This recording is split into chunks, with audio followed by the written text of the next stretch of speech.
Doodle ଏଇଠି ଉଠି ଯାଇଛି ଆଉ ଆକାଶଟା ଟିକେ ଦେଖୁନାହାନ୍ତି। ମାନେ ମୋ କହିବା କଥା ହେଲା, ଏବେ ଯୋଉ ଆମ ମୋବାଇଲକୁ ସବୁ ମେସେଜ ଆସୁଛି ଆପଣଙ୍କ ଅଞ୍ଚଳରେ ବଜ୍ରପାତ ସହିତ ବର୍ଷା ହେବାର ସମ୍ଭାବନା ଅଛି, ଆମର ବି ସେଇ ସମ୍ଭାବନା ପରି ହଉ ଲାଗୁଛି। ଛାଡ, ସେ ସମ୍ଭାବନା ହେଉ କି ଉପାସନା ହଉ, ମୁଁ ମୋର ଏଇ ପାଗରେ ଚା କରିକି ସମସ୍ତଙ୍କୁ ଦେଲା ପରେ ମୁଁ ଚା ସହିତ ଗୋଟେ ରୁଟି ଖାଇ ଦେଇଥିଲି। ଆଉ ସତ କହିବେ, ରୁଟି ସାଙ୍ଗରେ ଟିକେ ଗରମ ଗରମ ଚା ହେଇଥିବ, ସେଟା ବୁଡେଇକି ଖାଇଲେ କେତେ ମଜା ଆସେ ଆଉ କହିଲେ। ଏଇଠି ପହଞ୍ଚି ଯାଇଛି ବ୍ରେକଫାଷ୍ଟ ପାଇଁ ଆମ ଗାଁ ଫେମସ କୁର୍ପା ଭାଇ ଇଡଲି, ଆଉ ଏଇଠି ବରା, ଆଉ ତା ସହିତ ଏଇଠି ପୁରା ବଢିଆ କିନା ଦେଖା ହଉଛି ମଟର ତରକାରୀ। ଆହା, ତରକାରୀ କଲରଟା ତ ବହୁତ ବଢିଆ ଦେଖା ଯାଉଛି, ଖାଲି ଖାଇଲେ ଜଣା ପଡିବ କେମିତି ଲାଗୁଛି। ଆଉ ହଁ, ଏଇ ବନ୍ଦାଣ ଥାଳି ଦେଖିକି ଆପଣ ମାନେ ଆଶ୍ଚର୍ଯ୍ୟ ହେଇଯାଇଥିବେ ନା?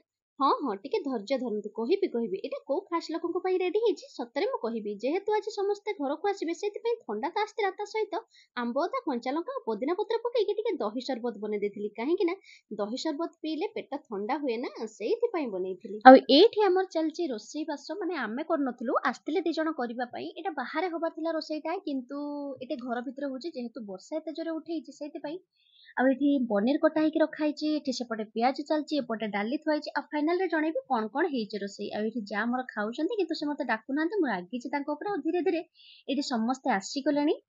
କଣ ପାଇଁ ଆସିଛନ୍ତି ଆପଣ ମାନେ ନିଶ୍ଚିତ ଭାବରେ ଜାଣିବେ, ଟିକେ ଧୈର୍ଯ୍ୟ ଧରନ୍ତୁ। ଆଉ ଏଇଠି ଆମର ନଡିଆ କଟା ଚାଲିଛି, ଦି ଯାଙ୍କର କଥାବାର୍ତ୍ତା ଚାଲିଛି, ଆମେ ମଜାମସ୍ତି କରୁଛୁ। ନଡିଆଟା ବାପା କହିଲେ କି ଆଜି ନଡିଆ ଚଟଣି ହବ, ମାନେ ପୁଦିନା ପକେଇକି ନଡିଆ ଚଟଣି କରିବା ପାଇଁ। ସେ ବହୁତ ଭଲ ପାଆନ୍ତି ଖାଇବା ପାଇଁ, ତ ଆମେ ବି ଭାବିଲୁ ନାଇଁ, ଏତେ ଆଇଟମ ହବା ଭିତରେ ବି ନଡିଆ ଚଟଣିଟା ସାଇଡରେ ଦେଲେ ବହୁତ ଭଲ ଲାଗିବ। ତ ସେଇଥିପାଇଁ ଆମେ ନଡିଆ କଟାକଟି କରିକି ଏମିତି ଏନ୍ଜୟ କରୁଛୁ, ମଜାମସ୍ତି କରୁଛୁ। ଆଉ ଏଇଠି ଆମର ଗ୍ୟାଙ୍ଗ ପଳେଇ ଆସିଛନ୍ତି, ମାନେ ଶାଶୁ ବୋହୂ ନଣନ୍ଦ ସବୁ ଏଇ ଗୋଟିଏ ଜାଗାରେ। ମାନେ ଆମେ ସମସ୍ତେ ଏମିତି ସବୁବେଳେ ଗେଟ୍ ଟୁଗେଦର ହେଲେ ମିଟିଂ ହିଁ ଏମିତିକା ହୁଏ ଆମର, ମାନେ କଥାବାର୍ତ୍ତା ସବୁବେଳେ ଏମିତି ହିଁ ଚାଲିଥାଏ। ତ ଆପଣ ମାନେ ଭାବୁଥିବେ ଏତେ ପର୍ଯ୍ୟନ୍ତ ମୁଁ କାହିଁ ସେ ଖାସ୍ ଲୋକଙ୍କ ମୁହଁ ଦେଖେଇଲିନି, ତ ଠିକ ଅଛି, ଆପଣ ମାନେ ଜାଣିବେ ବ୍ୟସ୍ତ କଣ ପାଇଁ ହଉଛନ୍ତି। ତ ସେତେ ପର୍ଯ୍ୟନ୍ତ ମୋ ଚ୍ୟାନେଲକୁ ସବସ୍କ୍ରାଇବ କରିଦେବାକୁ ଜମା